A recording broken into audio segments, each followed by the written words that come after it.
ಎಲ್ಲರಿಗೂ ನಮಸ್ಕಾರ. Welcome to my channel. ನಾನು ಲಾವಣ್ಯ. ಯಾವಾಗಲೂ ಒಂದೇ ರೀತಿ ಮಟನ್ ಸಾರು ಮಾಡಿ ಬೇಜಾರಾಗಿದ್ದರೆ ಈ ರೀತಿ ಒಂದ್ಸಲ ಟ್ರೈ ಮಾಡಿ. ಟೇಸ್ಟ್ ಹೇಗಿದೆ ಅಂತ ಹೇಳಿ. ಈಗ ಹೇಗೆ ಮಾಡೋದು ಅಂತ ಫಸ್ಟು ತಿಳ್ಕೊಳ್ಳೋಣ. ಮೊದಲಿಗೆ ಸ್ಟವ್ನ ಆನ್ ಮಾಡಿ ಒಂದು ಪ್ಯಾನ್ನ ಇಟ್ಕೊಳ್ಳಿ. 1 ಸ್ಪೂನ್ ಎಣ್ಣೆನ ಹಾಕ್ಕೊಂಡು ಒಣಮೆಣ್ಸಿನ್ಕಾಯಿನ ಹಾಕ್ಕೊಳ್ಳಿ. ಒಣಮೆಣ್ಸಿನ್ಕಾಯಿ ಚೆನ್ನಾಗಿ ಫ್ರೈ ಮಾಡಿಕೊಡಿ. ಜಾಸ್ತಿ ಸೀಯಿಸಬೇಡಿ, ಸೀಯಿಸಿದ್ರೆ ಸಾಂಬಾರು ಟೇಸ್ಟ್ ಬರಲ್ಲ. ನಂತರ ಧನಿಯಾ ಕಾಳನ್ನು ಹಾಕ್ಕೊಳ್ಳಿ. ಧನಿಯಾ ಕಾಳು ಅಷ್ಟೇ ಚೆನ್ನಾಗಿ ಫ್ರೈ ಆಗೋವರೆಗೂ ನೀಟಾಗಿ ಮೀಡಿಯಮ್ ಫ್ಲೇಮಲ್ಲೇ ಫ್ರೈ ಮಾಡಿಕೊಂಡು ಎರಡನ್ನೂ ಎತ್ತಿಟ್ಕೊಳ್ಳಿ.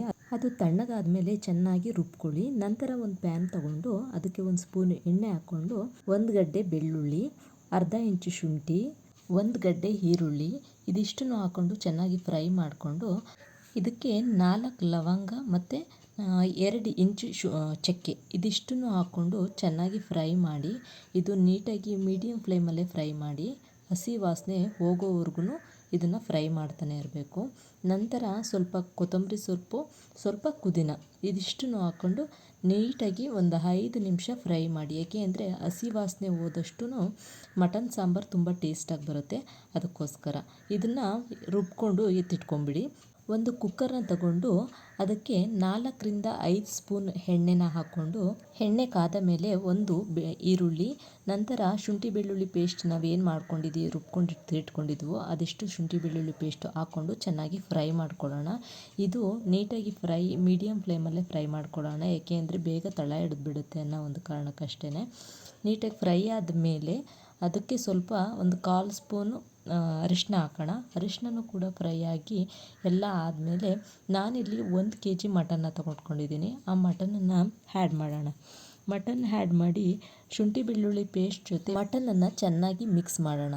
ಅದು ಚೆನ್ನಾಗಿ ಮಿಕ್ಸ್ ಆದಮೇಲೆ ರುಚಿಗೆ ತಕ್ಕಷ್ಟು ಉಪ್ಪನ್ನು ಆ್ಯಡ್ ಮಾಡ್ಕೊಳ್ಳೋಣ. ಈಗಲೇ ಉಪ್ಪನ್ನು ನೀಟಾಗಿ ಜಾಸ್ತಿನೇ ಹಾಕಿ, ಏಕೆಂದರೆ ಮತ್ತೆ ಉಪ್ಪು ಆ್ಯಡ್ ಮಾಡೋದು ಬೇಡ. ಈಗಲೇ ಒಂದೇ ಸಲ ಉಪ್ಪನ್ನು ಆ್ಯಡ್ ಮಾಡ್ತೀನಿ.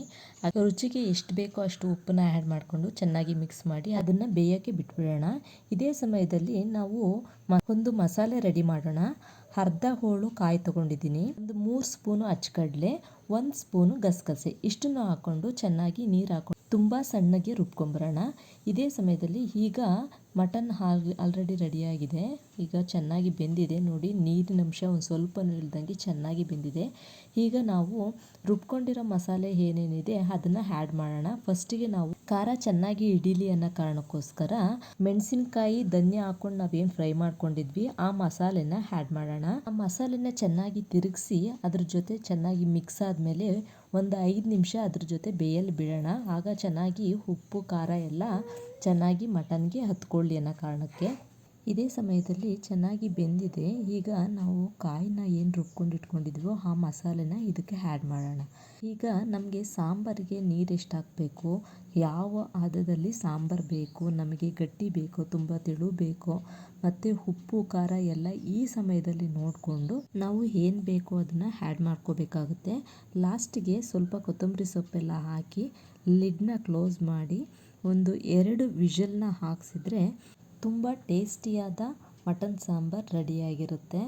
ನೀವು ಕೂಡ ನೋಡ್ತಾ ಇರ್ಬೋದು, ನಾನೀಗ ಓಪನ್ ಮಾಡ್ತಾ ಇದ್ದೀನಿ ಮಟನ್ ಸಾಂಬಾರು ಹೇಗೆ ಬಂದಿದೆ ಅಂತ. ನೀವು ಕೂಡ ಈ ರೀತಿ ಒಂದ್ಸಲ ಟ್ರೈ ಮಾಡಿ ಹೇಗಿದೆ ಅಂತ ಕಮೆಂಟ್ ಮೂಲಕ ತಿಳಿಸಿ. ಈ ಸಾಂಬಾರು ಮುದ್ದೆಗೆ, ರೈಸ್ಗೆ ತುಂಬ ಟೇಸ್ಟಿಯಾಗಿರುತ್ತೆ. ಈಗ ಒಂದು ಬೌಲ್ಗೆ ಸರ್ವ್ ಮಾಡೋಣ. ನೀವು ಕೂಡ ನಿಮ್ಮನೇಲಿ ಒಂದ್ಸಲ ಟ್ರೈ ಮಾಡಿ ಮಟನ್ ಸಾಂಬಾರು ಹೇಗೆ ಬಂತು, ಹೇಗಿದೆ ಅಂತ ನನಗೆ ಕಮೆಂಟ್ ಮೂಲಕ ತಿಳಿಸಿ. ವಿಡಿಯೋ ಇಷ್ಟ ಆಗಿದ್ದರೆ ಒಂದು ಲೈಕ್ ಮಾಡಿ, ಶೇರ್ ಮಾಡಿ, ಕಮೆಂಟ್ ಮಾಡಿ.